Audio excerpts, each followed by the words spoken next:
In Asia Pacific, the women and girls most at risk of and most affected by HIV are also the most marginalized communities, facing high levels of stigma and discrimination. They are key affected women and girls. The human rights must focus on HIV issues, include the marginalized groups. If we are saying the involvement of key affected women and girls, we should focus on their SRH need as well as their other aspects like social economic aspects. In terms of service, delivery, there's no services at all for a woman who uses drugs. We are one of the highest burden in HIV risk. We face 50 times higher risk to get transmitted of HIV. Women have a big or multiple burden in life. How about us? What is Agenda 2030? Adopted in 2015, Agenda 2030 is a 15-year action plan composed of sustainable development goals and targets which aim to achieve sustainable development across the globe. There are specific goals which aim to ensure good health, achieve gender equality, and reduce inequalities. Agenda 2030 stresses the importance of leaving no one behind. But are key affected women and girls truly being included in this new global agenda?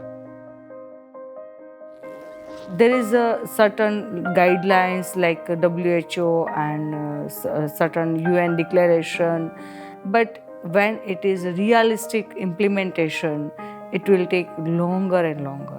We find that HIV is no longer become the top priority in SDG. Under Goals 3, that's ending epidemic on AIDS, and there's not specific mention about anything, just ending. How you do that to ending?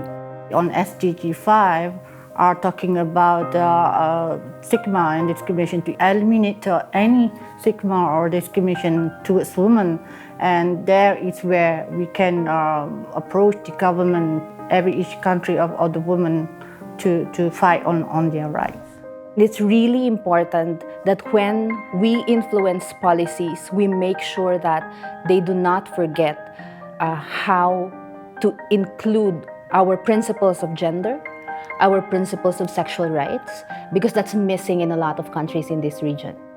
We are making so many strategies, we are making so many policies, we are making so many slogans, but I think that if you are making something for us, you have to include us equally with you. Bringing together networks of key affected women and girls in Asia Pacific, Unzip the Lips is a regional movement committed to their rights and meaningful participation. So I think this is that platform where everyone can come together and raise their voices, Unzip is a joint voices, common voices and unified voices of the key affected women and girls, including the transgender people. For my community, if we ask a space as a woman who uses drugs, no one will give us because we are discriminated. But if Unzip approach, so it's easily for us to get a space to advocate our issues or rights. We need collaboration at all levels, government, civil society, development partner, to work together and to think together on how we can include all the population and ensure that no one left behind. We cannot do it alone.